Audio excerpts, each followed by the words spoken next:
I want to darken the screen. I'm going to see if I can darken it. So I'm going to pause this because they have a big problem with some of my older pictures, like in the 70s and 80s, being darker. I have, of course, pictures of me when my skin looked the same color as this.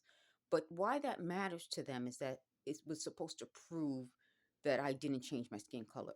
A lot of people know me and they know I didn't.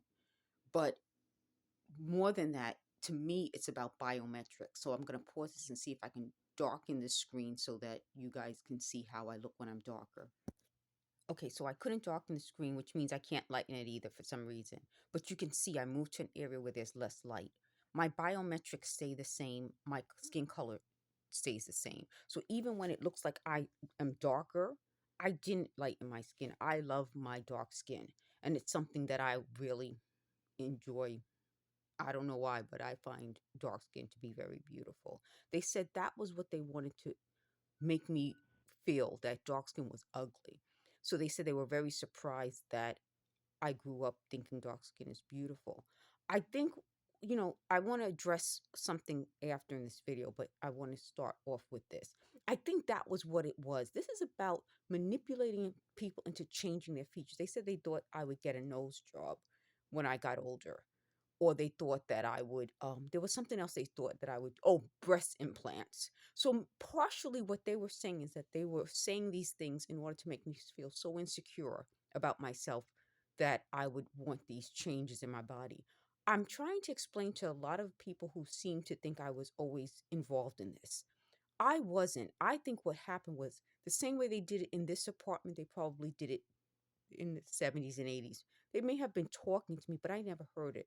The one time that I told you I remember having a dream was at Felicia's house. And I'm saying her name because it's out loud. Felicia Aller's house. And that's part of what I'm saying. I don't remember dreams other than that. They said I used to wake up and talk to them at night. They're not giving me when. They said something about maybe in the 2020s. Well, that's not the 1970s or 1980s. So what I'm talking about is they expect me to give them information. Well, they already know. They've already admitted that the sleepovers were part of this. And that's partially what I'm saying. I don't have to look into something that I'm not the one saying.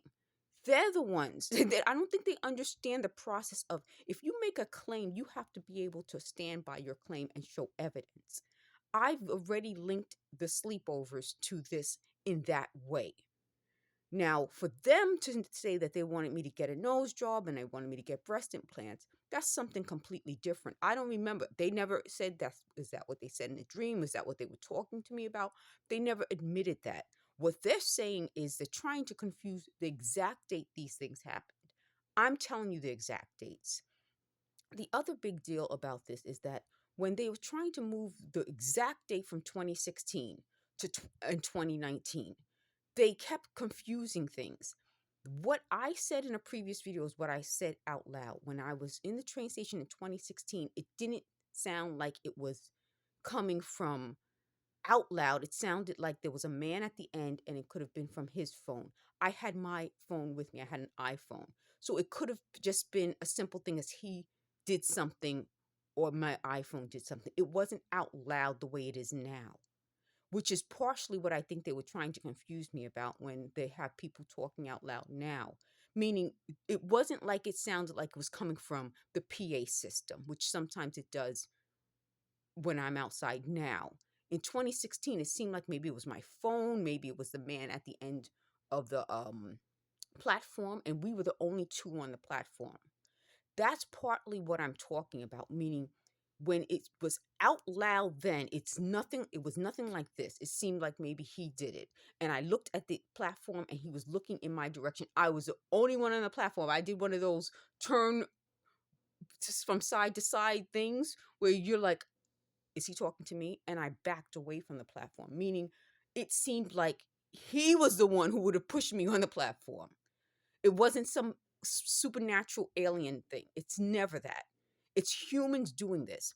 The other big thing I want to talk about is 2019 when it came out loud in my apartment and they were making all these noises and I'm trying to figure out, okay, my the iPhone part I do believe happened in 2016, 2017, 2018. By 2019, they had already broken into the apartment. So I said, well, maybe they put something in here. So I'm going crazy. But where is it coming from? Not knowing it's the Wi-Fi. Now, getting back to something I want to address, someone left a comment that I was child trafficked. I was not child trafficked. I don't want people to put on me what may have happened to them or happened to someone else. I wasn't. They keep trying to say how they must not know what child trafficking is. Seriously. So they get angry when I talk like that. Listen, I'm from New York. I'm from born and raised in the Bronx. This is how we speak. You met me speaking this way. If you don't like me, cool. I don't like you either. But don't put words in my mouth or change my life story, which is what this was all about. It was all about getting me off track and making it seem like no one will ever like me. Trust me, people have liked me throughout my life. Maybe not a lot, but one or two. The other big deal about that is that when you're talking about child trafficking, that's currently happening to children now. How do I explain to you folks why it matters to me? Because maybe when I was a kid, all the work that went into people putting out different stranger danger ads and protecting the kids and watching over me helped. Maybe it's our time now, today, not back in in time. I'm not going to be so narcissistic to focus on my past without worrying about what's happening today. Maybe it's my time today to worry about the kids today. So when they say, why do you care about the kids? Because somebody cared about me. That's why. And somebody put those ads on TV. And somebody had community centers and people looking out and sitting out looking out their window for us little kids and talking to us and correcting us and not correcting us and supporting us and letting us go into stores and restaurants. That's another big thing. When I was a kid, they allowed us to go into stores and restaurants and they weren't worried about stealing. We weren't stealing anyway, but they weren't worried about it. Those things are not available for kids today because of people who do steal. So they keep trying to throw me off course. I'm going right back on course. The same opportunities that these people grew up with, which is why they're 50 something and up today, they want to take away from these young children. Children should be able to have little childhoods that they can look back on. When I'm looking over these videos from the 1980s and I'm laughing to myself, of course, they would have said, oh, you're talking. So now let me just go off topic for one moment. Now my talking to myself was really actually talking to them. Isn't that funny? So all this time when they're saying, oh, you were talking to yourself, I was talking to them.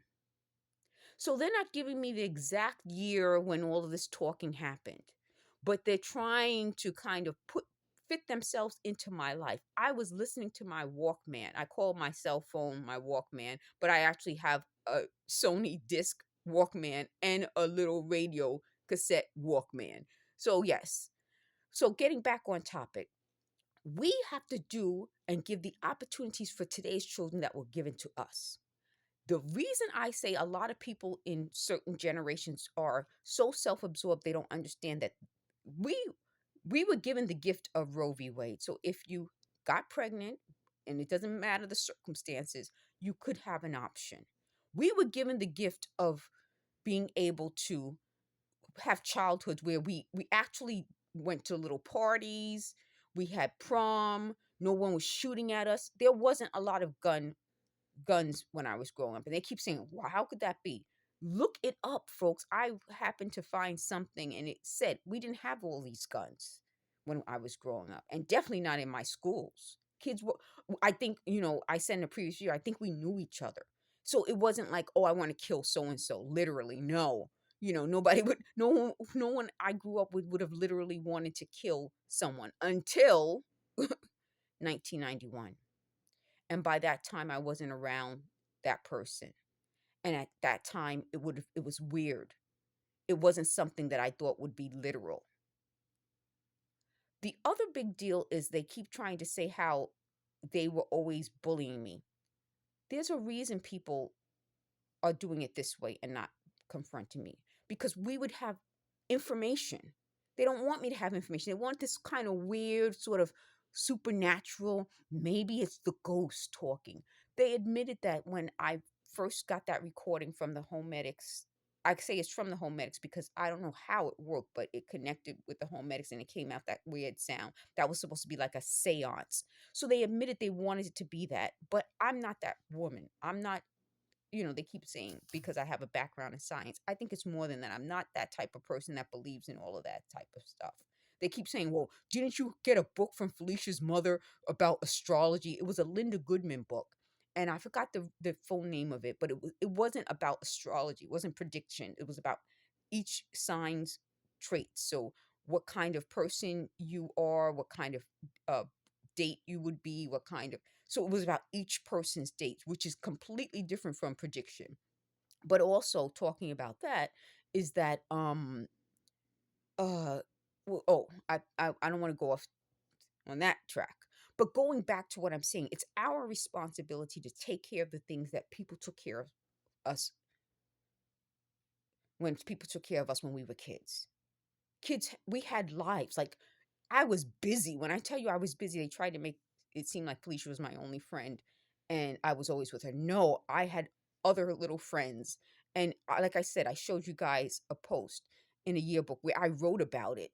Friends and parties and field trips. We had field trips. Do kids even go on field trips anymore? Can they afford to anymore? Take you to